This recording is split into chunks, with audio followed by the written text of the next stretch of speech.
ನಮಸ್ಕಾರ. ಏಷ್ಯಾನೆಟ್ ಸುವರ್ಣ ನ್ಯೂಸ್ನ ವಿಶೇಷ ಜಾತಕಫಲ ಕಾರ್ಯಕ್ರಮಕ್ಕೆ ಸ್ವಾಗತ. ನಾನು ಅಮೃತ ವರ್ಷಿಣಿ. ಇಂದಿನ ಸಂಚಿಕೆಯಲ್ಲಿ 12 ರಾಶಿಗಳ ಫಲಾಫಲ, ಈ ದಿನದ ಪಂಚಾಂಗದ ವಿಶೇಷತೆ, ಹಾಗೆ ಈ ದಿನ ಯಾವ ದೇವರ ಆರಾಧನೆ ಆಗಬೇಕು, ಆರಾಧನೆಯಿಂದ ಸಿಗುವಂತಹ ಲಾಭಗಳೇನು, ಇದನ್ನ ತಿಳ್ಕೊಳ್ತಾ ಹೋಗೋಣ. ತಿಳಿಸ್ಲಿಕ್ಕೆ ನಮ್ಮೊಟ್ಟಿಗೆ ಜ್ಯೋತಿಷಿಗಳಾದ ಶ್ರೀಕಂಠ ಶಾಸ್ತ್ರಿಗಳಿದ್ದಾರೆ. ಮೊದಲಿಗೆ ಅವರನ್ನ ಕಾರ್ಯಕ್ರಮಕ್ಕೆ ಸ್ವಾಗತಿಸಿಕೊಳ್ಳೋಣ. ಶಾಸ್ತ್ರಿಗಳೇ ನಮಸ್ತೆ, ಕಾರ್ಯಕ್ರಮಕ್ಕೆ ಸ್ವಾಗತ. ತಮಗೆ ನಮಸ್ಕಾರಗಳು. ಶಾಸ್ತ್ರಿಗಳೇ, ಮೊದಲಿಗೆ ಈ ದಿನದ ಪಂಚಾಂಗದ ವಿಶೇಷತೆ, ಸೋಮವಾರದ ವಿಶೇಷತೆ ಏನು, ಹಾಗೆ ಯಾವ ದೇವರ ಆರಾಧನೆ ಈ ದಿನ ಹೆಚ್ಚಿನ ಫಲವನ್ನು ನೀಡುತ್ತೆ ತಿಳಿಸೋದಾದ್ರೆ? ಶ್ರೀ ಗುರುಭ್ಯೋ ನಮಃ. ಹರಿ ಓಂ. ಮೂರ್ತಿತ್ವೇ ಪರಿಕಲ್ಪಿತ ಶಶಿಭೃತೋ ವರ್ತ್ಮ ಪುನರ್ಜನ್ಮನ ಆತ್ಮೇತ್ಯಾತ್ಮವಿದಾಂ ಕೃತಶ್ಚಯಜತಾಂ ಭರ್ತ ಅಮರಜ್ಯೋತಿಷಾಂ ಲೋಕಾನಾಂ ಪ್ರಳಯೋದ್ಭವ ಸ್ಥಿತಿ ವಿಭುಶ್ಚಾನೇಕಧಾ ಯಶ್ರಿತೌ ವಾಚನ್ನ ಸದದಾತ್ವನೇಕ ಕಿರಣಃ ತ್ರೈಲೋಕ್ಯ ದೀಪೋ ರವಿಃ. ಸಮಸ್ತ ವೀಕ್ಷಕರಿಗೆ ಶುಭೋದಯ, ಶುಭ ಬೆಳಗು. ಈ ದಿನದ ಸಂದೇಶಗಳನ್ನು ಪರಿಶೀಲಿಸುವ ಪೂರ್ವದಲ್ಲಿ ಹೊತ್ತಿನ ಪಂಚಾಂಗ ಗಮನಿಸಿಕೊಳ್ಳೋಣ.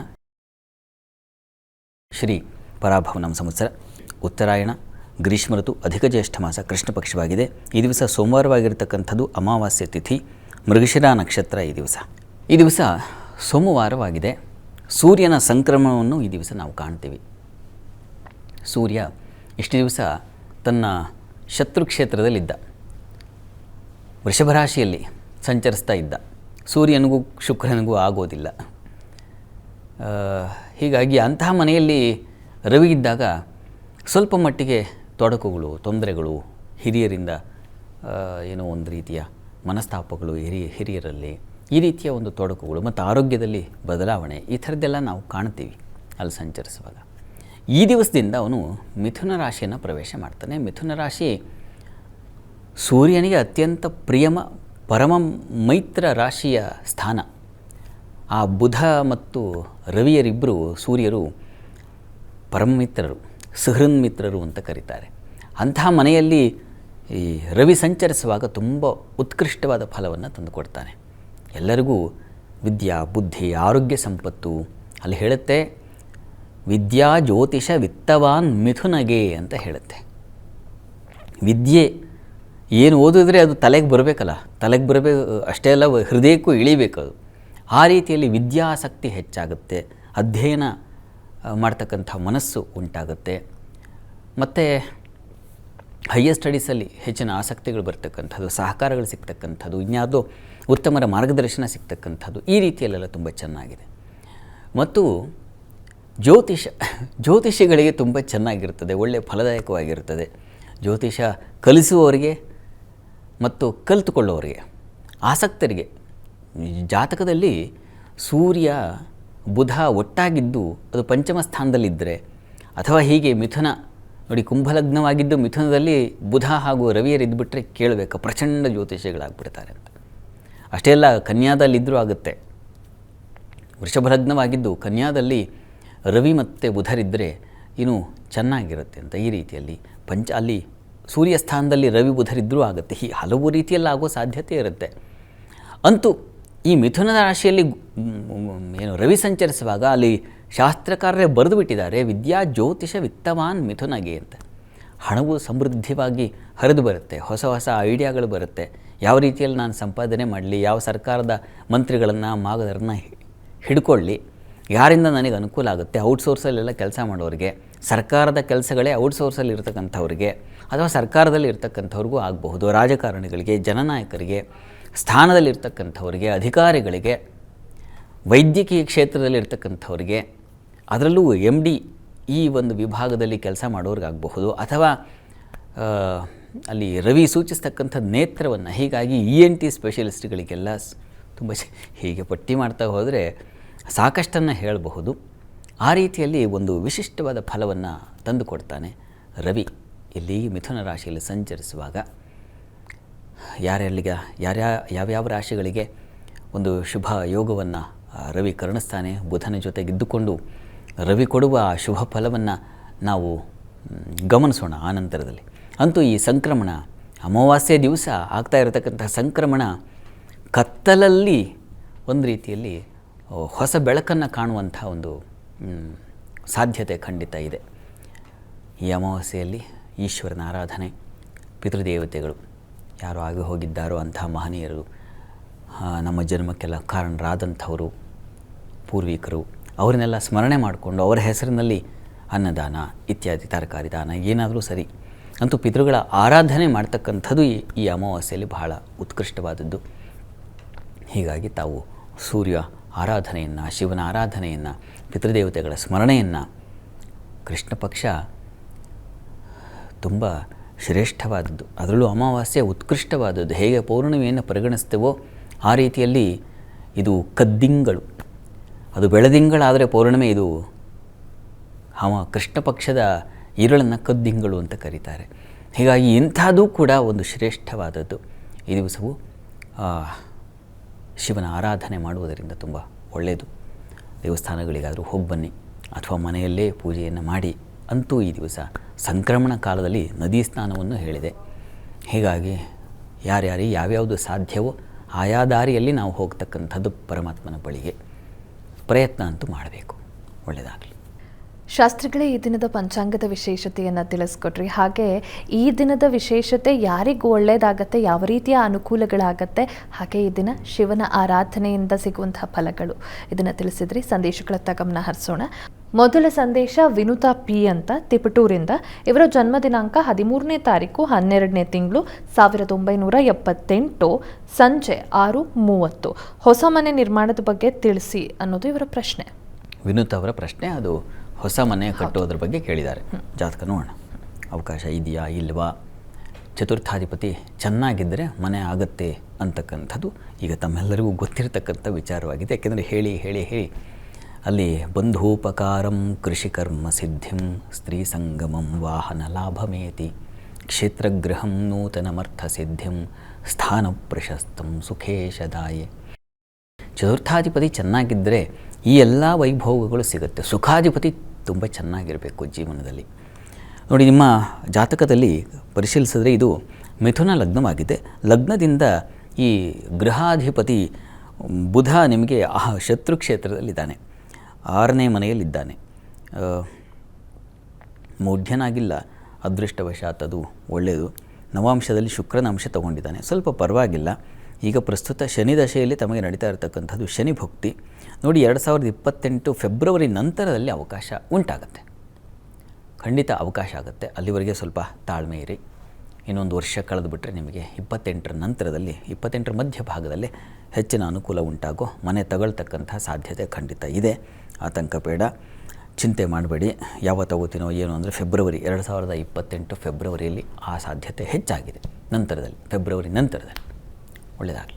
ಮುಂದಿನ ಪ್ರಶ್ನೆ ಶಾಸ್ತ್ರಿಗಳೇ, ಶ್ರೀಧರ್ ಕೆ ಅಂತ ನರೇಗಲ್ಲಿಂದ. ಇವರ ಜನ್ಮ ದಿನಾಂಕ 21ನೇ ತಾರೀಕು 6ನೇ ತಿಂಗಳು 1960 ಸಂಜೆ 5:15. ಭವಿಷ್ಯದ ಬಗ್ಗೆ ಮತ್ತು ತುಂಬ ಸ್ಥಳಗಳ ಬದಲಾವಣೆಗಳಾಗಿದೆ, ಯಾವ ಸ್ಥಳದಲ್ಲಿ ನೆಲೆಯಾಗಬಹುದು ತಿಳಿಸಿ ಅನ್ನೋದು ಇವರ ಪ್ರಶ್ನೆ. ಶ್ರೀಧರ್ ಅವರ ಪ್ರಶ್ನೆ, ಅದು ಯಾವ ಸ್ಥಳದಲ್ಲಿ ನೆಲೆ ನಿಂತ್ಕೊಂಡ್ರೆ ಒಳ್ಳೆಯದು ಜೀವನಕ್ಕೆ ಅಂತ. ಬರೀ ಅಲ್ಲಾಟವೇ ಆಗಿದೆ ಅಂತ. ಹೌದು, ನೋಡೋಣ.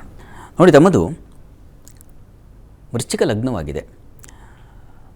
ಲಗ್ನದಿಂದ ನೋಡಿ, ವಸ್ತುತಃ ಜೀವನ ಸ್ಥಾನದ ಅಧಿಪತಿ ರವಿ ನಿಮಗೆ ಅಷ್ಟಮದಲ್ಲಿದ್ದಾನೆ. ಅದು ದ್ವಿಸ್ವಭಾವ ರಾಶಿಯಲ್ಲಿದ್ದಾನೆ. ಕಾರ್ಯನಿಮಿತ್ತ ದ್ವಿಸ್ವಭಾವ ರಾಶಿಯಲ್ಲಿದ್ದಂಥವ್ರು ಏನು ಮಾಡ್ತಾರೆ ಅಂದರೆ ಸ್ವಲ್ಪ ದಿವಸ ಅಲ್ಲಿ ಇಲ್ಲಿ ಇಲ್ಲಿ ಅಲ್ಲಿ ಹೀಗೆ ಅಲ್ದಾಡಬೇಕಾದ ಪರಿಸ್ಥಿತಿ ಬರ್ತದೆ. ಒಂದು ಕಡೆ ಸ್ಥಿರವಾಗಿ ನೆಲೆ ನಿಲ್ಲೋಕ್ಕೆ ಸಾಧ್ಯವಾಗೋದಿಲ್ಲ, ಹಾಗಾಗ್ಬಿಡುತ್ತೆ. ಪ್ರಸ್ತುತ ಈಗ ಕಾಲವನ್ನು ನೋಡಿದ್ರೆ ತಮಗೆ ಶನಿ ದಶೆಯಲ್ಲಿ ಈಗ ನಡೀತಾ ಇರತಕ್ಕಂಥದ್ದು ರಾಹುವಿನ ಭುಕ್ತಿ ಕಾಲ ನಡೀತಾ ಇದೆ. 2028 ಡಿಸೆಂಬರ್ವರೆಗೂ ನಿಮಗೆ ಹಾಗೆ ಇದೆ. ಈಗ ವಸ್ತುತಃ ನೀವು ಪ್ರಯತ್ನ ಪಟ್ಟರೆ ಈಗ ಸಾಧ್ಯತೆ ಇದೆ. ರಾಹು ಸ್ಥಿರ ರಾಶಿಯಲ್ಲಿ ಏನೋ ನೆಲೆಸಿದ್ದಾನೆ. ಪ್ರಯತ್ನ ಮಾಡಿ, ಸುಬ್ರಹ್ಮಣ್ಯನ ಆರಾಧನೆ ಮಾಡಿ, ಸುಬ್ರಹ್ಮಣ್ಯ ಸ್ವಾಮಿಯನ್ನು ಸ್ಮರಣೆ ಮಾಡಿದ್ರೆ ತುಂಬ ಅನುಕೂಲ ಆಗುತ್ತೆ. ಮತ್ತು ಗಣಪತಿ ಸನ್ನಿಧಾನಕ್ಕೂ ಹೋಗಿ ಬನ್ನಿ. ಸುಬ್ರಹ್ಮಣ್ಯ ಹಾಗೂ ಗಣಪತಿ ಸನ್ನಿಧಾನಕ್ಕೆ ಪ್ರತಿ ಮಂಗಳವಾರ ತಾವು ಹೋಗಿ ಒಂದು ವಿಶೇಷ ಅಭಿಷೇಕವೋ ಅಷ್ಟೋತ್ತರವೋ ಯಾವುದೋ ಒಂದು ಸೇವೆ, ನಿಮ್ಮ ಮನಸ್ಸು ತಣಿಯುವ ಹಾಗೆ ಒಂದು ಸೇವೆ ಮಾಡಿಸಿ. ಇಬ್ಬರಿಗೂ ಆ ಉಭಯ ದೇವತೆಗಳ ಆರಾಧನೆಯಿಂದ ನಿಮಗೆ ನೋಡಿ ಇರತಕ್ಕಂಥದ್ರಲ್ಲಿ ನೆಮ್ಮದಿ ಕಂಡುಕೊಳ್ಬಹುದು ಅಥವಾ ಸ್ಥಿರತೆಯೂ ಬರಬಹುದು. ಎರಡಕ್ಕೂ ಆ ಶಕ್ತಿ ಇದೆ. ಸುಬ್ರಹ್ಮಣ್ಯ ಸ್ವಾಮಿ ಹಾಗೆ ಅವನು ಸಂಚಾರಿ, ಗಣಪತಿ ಒಂದು ಕಡೆ ಸ್ಥಿರವಾಗಿ ನೆಲೆಸಿರ್ತಕ್ಕಂಥವನು. ಇಬ್ಬರ ಆರಾಧನೆಯಿಂದ ಸಂಚಾರದಲ್ಲಿ ಸುಖವಾದರೂ ಸಿಗುತ್ತೆ, ಇಲ್ಲ ಒಂದು ಕಡೆ ನೆಲೆ ನಿಂತು ಅಲ್ಲಿ ಸುಖವನ್ನಾದರೂ ಕಾಣ್ತೀರ.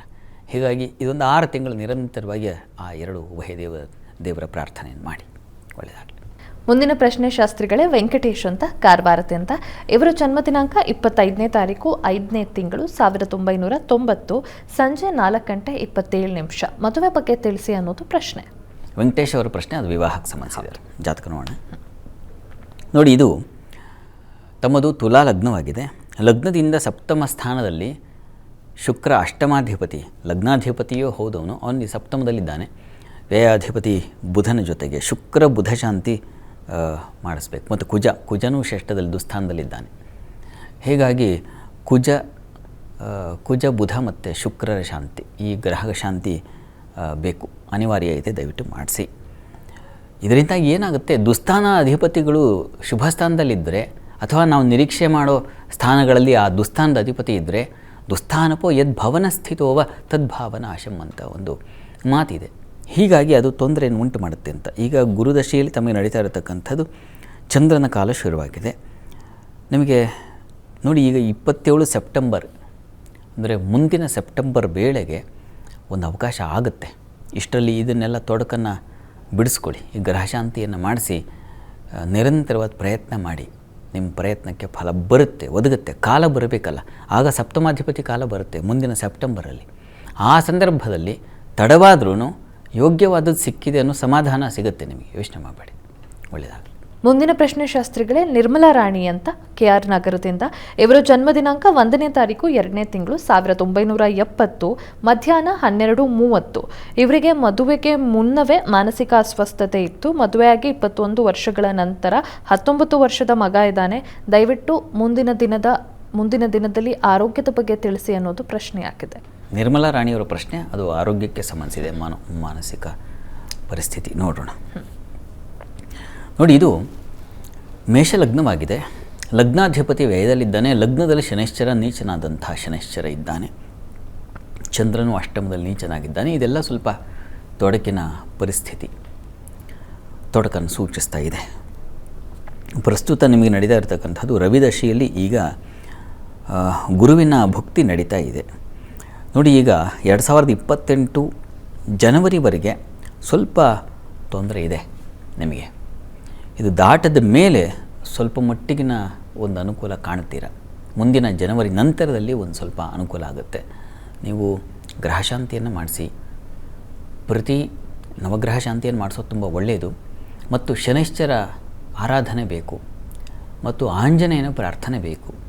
ಹೀಗಾಗಿ ನೀವು ಸಾಧ್ಯವಾದರೆ ಒಂದು ಸಲ ಸುಂದರಕಾಂಡ ಪಾರಾಯಣ ಮಾಡಿಸಿ. ಆಂಜನೇಯ ಸನ್ನಿಧಾನದಲ್ಲಿ ಪ್ರತಿ ಶನಿವಾರ ಅಲ್ಲಿ ಜೇನಿನ ಅಭಿಷೇಕ ಮಾಡಿಸಿ, ಆ ಜೇನನ್ನು ಪ್ರಸಾದ ತಗೊಳ್ಳಿ.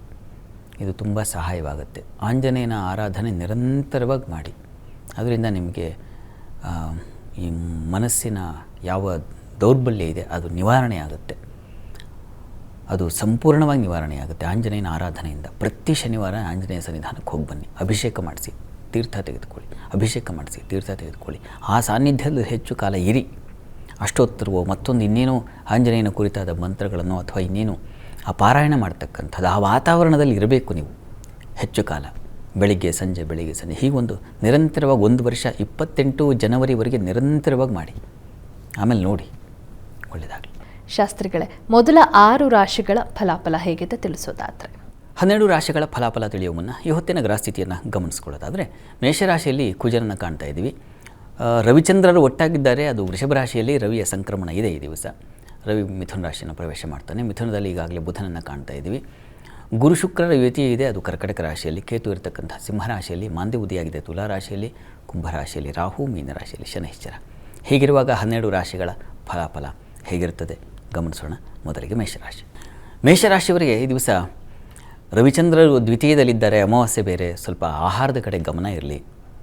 ಕುಟುಂಬದವರ ಜೊತೆಗೆ ಸ್ವಲ್ಪ ಏನು ಮನಸ್ತಾಪ, ಭಿನ್ನಾಭಿಪ್ರಾಯಗಳು ಬರೋ ಸಾಧ್ಯತೆ ಇದೆ. ಹಣಕಾಸಿನ ವಿಚಾರ, ಬಾಂಧವ್ಯ ವಿಚಾರ, ಇವುಗಳಲ್ಲಿ ಮಾತು ಸ್ವಲ್ಪ ಹೆಚ್ಚಾಗಿಬಿಡುತ್ತೆ. ತೂಕ ಕಳ್ಕೊಳ್ಳುತ್ತೆ ಮಾತು, ಹಾಗಾಗೋ ಸಾಧ್ಯತೆ ಹೆಚ್ಚು. ಹುಷಾರು. ಇನ್ನು ತೃತೀಯಕ್ಕೆ ರವಿ ಪ್ರವೇಶ ಆಗುತ್ತೆ. ಅದು ಶೌರ್ಯ, ಪರಾಕ್ರಮ, ಸಾಹಸಗಳನ್ನು ತಂದುಕೊಡುತ್ತೆ. ಮಧ್ಯಾಹ್ನ ನಂತರ ನಿಮ್ಮಲ್ಲಿ ಒಂದು ಹೊಸ ಬದಲಾವಣೆ ಕಾಣ್ತೀರಾ. ಶೌರ್ಯ ಬರುತ್ತೆ, ಸಾಹಸ, ಧೃತಿ ಅಂತೀವಲ್ಲ ಅದು ಉಂಟಾಗುತ್ತೆ. ಕುಜನೂ ಇರ್ತಕ್ಕಂಥದ್ದು. ಗುರು ಚೆನ್ನಾಗಿದ್ದಾನೆ ಚತುರ್ಥದಲ್ಲಿ ಶುಕ್ರನ ಜೊತೆಗೆ. ಇದೆಲ್ಲ ಒಳ್ಳೆಯದೇ. ಒಂದು ಸಣ್ಣ ಮಾತಿನ ಚಕಮಕಿ ನಡೆಯುವ ಸಾಧ್ಯತೆ ಇದೆ. ಹುಷಾರು. ಸಂಗಾತಿಯಲ್ಲೂ ಅಷ್ಟೇ ಸ್ವಲ್ಪ ಮನಸ್ತಾಪ ಭಿನ್ನಾಭಿಪ್ರಾಯ ಸೂಚಿಸ್ತಾ ಇದೆ. ಈ ದಿವಸ ತಪ್ಪದೆ ಸುಬ್ರಹ್ಮಣ್ಯ ಸನ್ನಿಧಾನಕ್ಕೆ ಹೋಗಿ ಒಂದು ಅಭಿಷೇಕ ಮಾಡಿಸಿ. ಇನ್ನು ವೃಷಭ ರಾಶಿ. ವೃಷಭ ರಾಶಿಯವರಿಗೆ ನಿಮ್ಮ ರಾಶಿಯಿಂದ ದ್ವಿತೀಯಕ್ಕೆ ರವಿ ಪ್ರವೇಶವಾಗುತ್ತೆ, ಬುಧಾದಿತ್ಯ ಯೋಗ ಶುರುವಾಗುತ್ತೆ ಧನಸ್ಥಾನದಲ್ಲಿ, ವಾಕ್ಸ್ಥಾನದಲ್ಲಿ. ಹೀಗಾಗಿ ನೀವು ಮಾತಾಡಿದ್ರೆ ಮಾತಿಗೆ ಒಂದಷ್ಟು ಹಣ ಕೊಡಬೇಕು ಅವರು. ನನ್ನ ಮಾತು ಕೇಳಿಸ್ಕೊಂಡೆ ಅಲ್ವಾ, ಹಣ ಇಡು, ಆ ರೀತಿಯ ಒಂದು ಧನ ಸಮೃದ್ಧಿ ಉಂಟಾಗುತ್ತೆ. ಮತ್ತು ವಿದ್ಯಾರ್ಥಿಗಳಿಗೆ ತುಂಬ ಚೆನ್ನಾಗಿದೆ. ಈ ಸರ್ಕಾರಿ ವಲಯದಲ್ಲಿ ಕೆಲಸ ಮಾಡ್ತಕ್ಕಂಥವ್ರಿಗೆ, ಈ ಯಾವುದನ್ನು ಲೆಕ್ಕಪತ್ರಣಿ ಇತ್ಯಾದಿ ಬರೆದಿಟ್ಕೊಳ್ತಾರೋ ಅಂಥವರಿಗೆಲ್ಲ ತುಂಬ ಚೆನ್ನಾಗಿದೆ. ಮತ್ತು ಐ ಟಿ ಫೀಲ್ಡ್ ಇರ್ತಕ್ಕಂಥವ್ರಿಗೆ ತುಂಬ ಚೆನ್ನಾಗಿದೆ. ಔಷಧ ಕ್ಷೇತ್ರಗಳಲ್ಲಿ ಕೆಲಸ ಮಾಡೋರಿಗೆ ಬಲಿಷ್ಠವಾಗಿದೆ, ಚೆನ್ನಾಗಿದೆ. ಹೆಚ್ಚಿನ ಹಣ ಸಂಪಾದನೆಗೆ ದಾರಿಯಾಗುತ್ತೆ. ಮಾತು ಸ್ವಲ್ಪ ರೂಕ್ಷವಾಗಿರುತ್ತೆ, ಒರಟಾಗಿರುತ್ತೆ. ಆದರೆ ರವಿ ಸ್ವಲ್ಪ ತೀಕ್ಷ್ಣ ಗ್ರಹ. ಮತ್ತು ಈ ದಿವಸ ಸ್ವಲ್ಪ ಆರೋಗ್ಯ ವ್ಯತ್ಯಾಸ ಆಗುವುದನ್ನು ಸೂಚಿಸ್ತಾ ಇದೆ. ಹೀಗಾಗಿ ದುರ್ಗಾ ಕವಚ ಹೇಳ್ಕೊಳ್ಳಿ. ಇನ್ನು ಮಿಥುನ ರಾಶಿ. ಮಿಥುನ ರಾಶಿಯವರಿಗೆ ದಿವಸ ರವಿ ಪ್ರವೇಶ ಆಗ್ತಾನೆ ನಿಮ್ಮ ರಾಶಿಗೆ. ಆಗಲೇ ಹೇಳಿದೆ, ವಿದ್ಯಾ ಜ್ಯೋತಿಷ ವಿತ್ತವಾನ್ ಮಿಥುನಗೆ ಅಂತ ಹೇಳಿದೆ. ಮಿಥುನ ರಾಶಿಯಲ್ಲಿ ಸಂಚರಿಸುವಾಗ ಹೊಸ ಕಲಿಕೆಗೆ ಒಂದು ದಾರಿ ಸಿಗುತ್ತೆ, ಉಂಟಾಗುತ್ತೆ. ಏನಾದರೂ ಕಲಿಯೋಣ, ನಾನು ಸುಮ್ಮನೆ ಯಾಕೋ ಐಡ್ಲಾಗಿದ್ದೀನಿ ಅಂತ ಅನಿಸ್ಲಿಕ್ಕೆ ಶುರುವಾಗುತ್ತೆ. ಹೊಸ ಪ್ರಯತ್ನಗಳು, ಶಾಸ್ತ್ರವೋ ಅಥವಾ ಇನ್ಯಾವುದೋ ಒಂದು ಗೀತ ಸಾಹಿತ್ಯದಲ್ಲಿ ಆಸಕ್ತಿ, ಅಥವಾ ಸಂಗೀತ ಆಸಕ್ತಿಯೋ, ಅಥವಾ ಇನ್ಯಾವುದೋ ಒಂದು ಇನ್ಫಾರ್ಮೇಷನ್ಗೆ ಸಂಬಂಧಿಸಿರ್ತಕ್ಕಂಥದ್ದು ಅಧ್ಯಯನ, ಅಥವಾ ಏನಿಲ್ಲ ಅಂದರೂ ಒಂದು ಯಾವುದೋ ಒಂದು ಪತ್ತೆದಾರಿ ಕಾದಂಬರಿ ಓದ್ಬಿಡೋಣ ಅಂತಕ್ಕಂಥ ಒಂದು ಮನಸ್ಸು ಬರ್ತಕ್ಕಂಥದ್ದು ಈ ರೀತಿಯಲ್ಲಿ ಚೆನ್ನಾಗಿದೆ. ಮತ್ತು ಜ್ಯೋತಿಷ್ಯ ಕಲೀಲಿಕ್ಕೆ ಆಸಕ್ತಿ, ಮತ್ತು ಇನ್ನೇನು ತಿಳ್ಕೊಳ್ಳೋಣ ಅದ್ರ ಬಗ್ಗೆ ಅಂತಕ್ಕಂಥದ್ದು ಕಲಿಯೋಕ್ಕೆ ಅಷ್ಟೇ ಅಲ್ಲ. ಈಗೇನು ಮೊಬೈಲ್ ತೆಗೆದ್ರೆ 25 ಲಕ್ಷ ಬರುತ್ತೆ ಕಣ್ಣು ಮುಂದೆ. ಇದರಲ್ಲಿ ಏನಿದೆ ತಿಳ್ಕೊಳ್ಳೋಣ, ನಾನೇ ಕಾಂಬಿನೇಷನ್ ಮಾಡೋಣ, ಈ ರೀತಿಯ ಒಂದು ಆಸಕ್ತಿ ಹುಟ್ಟುತ್ತೆ ಮಿಥುನ ರಾಶಿಯವರಿಗೆ.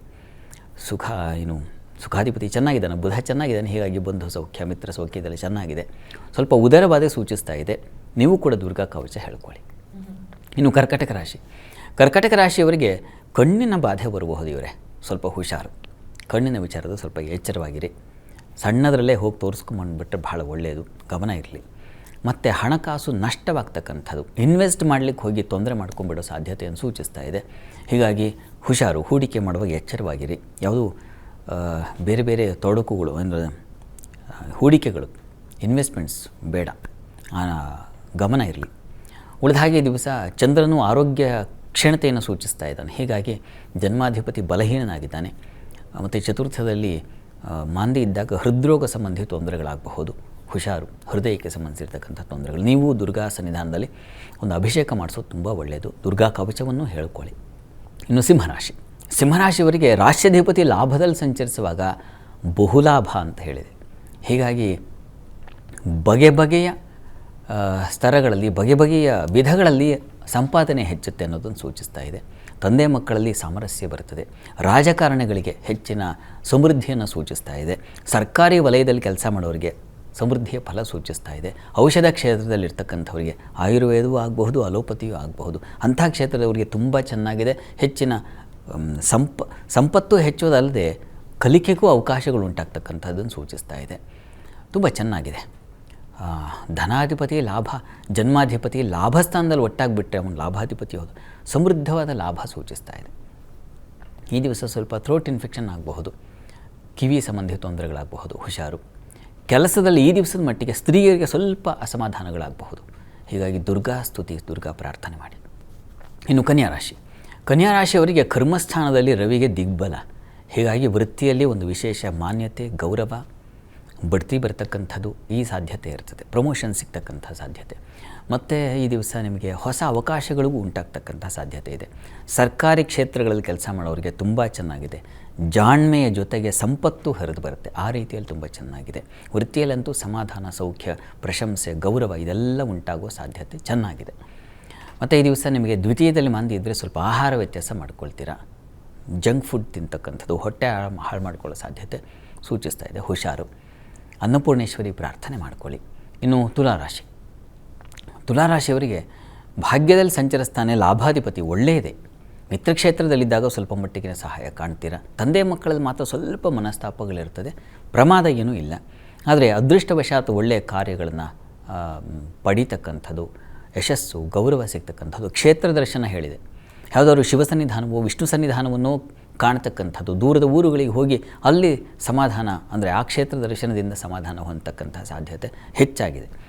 ಇನ್ನು ಈ ದಿವಸ ಜನ್ಮದಲ್ಲಿ ಮಾಂದಿ ಸ್ವಲ್ಪ ಆರೋಗ್ಯ ವ್ಯತ್ಯಾಸ ಉಂಟು ಮಾಡುತ್ತೆ. ಚಂದ್ರನು ಅಷ್ಟಮದಲ್ಲಿದ್ದಾನೆ. ಸ್ವಲ್ಪ ದುಃಖ, ಮನೋವ್ಯಥೆ, ಖಿನ್ನತೆ ಇದನ್ನು ಸೂಚಿಸ್ತಾ ಇದೆ.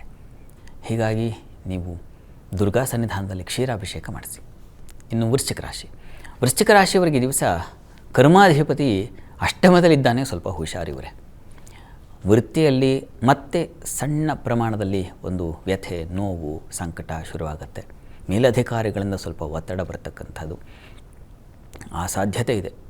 ದುಸ್ಥಾನಗಳಲ್ಲಿ ಸಂಚರಿಸುವಾಗ ಸಹಜ ಹೀಗಾಗುತ್ತೆ. ವೃತ್ತಿ ಸಂಬಂಧಿ ಸ್ವಲ್ಪ ತೊಡಕುಗಳು ಇರತಕ್ಕಂತಹ ಸ್ಥಾನ ಸ್ವಲ್ಪ ಅಲುಗಾಡ್ತಕ್ಕಂಥದ್ದು, ಅಭದ್ರತೆ ಇದನ್ನು ಸೂಚಿಸ್ತಾ ಇದೆ.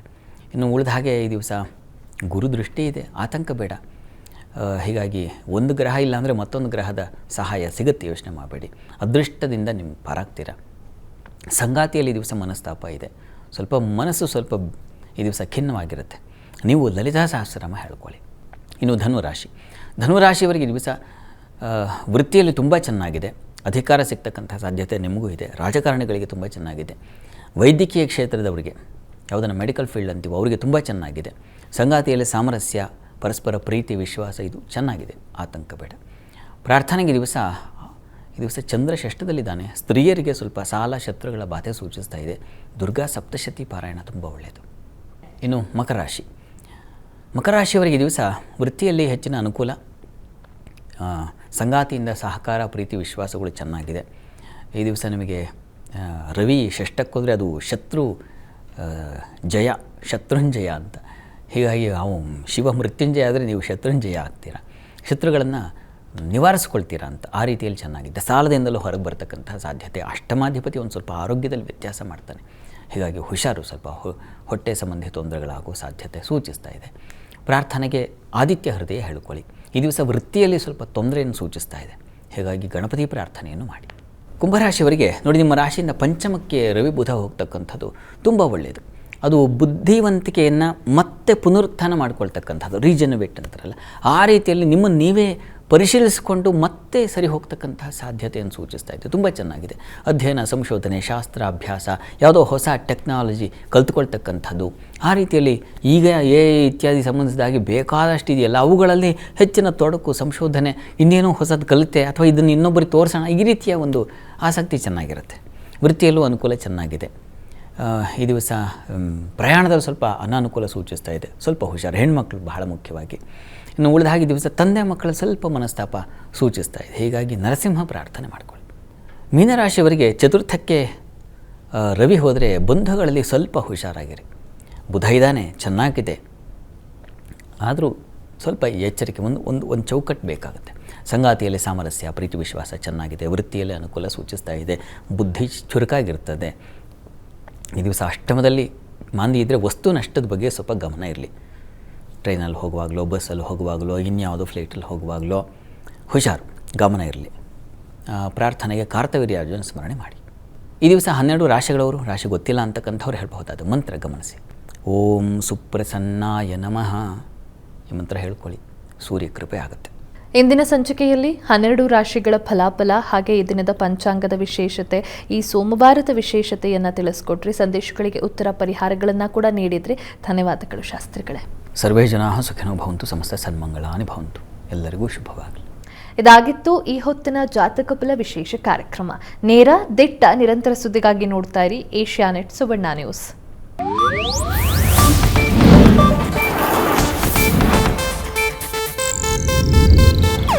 ಇದು ಏಷ್ಯಾನೆಟ್ ನ್ಯೂಸ್ ನೆಟ್ವರ್ಕ್ ಪ್ರಸ್ತುತಿ.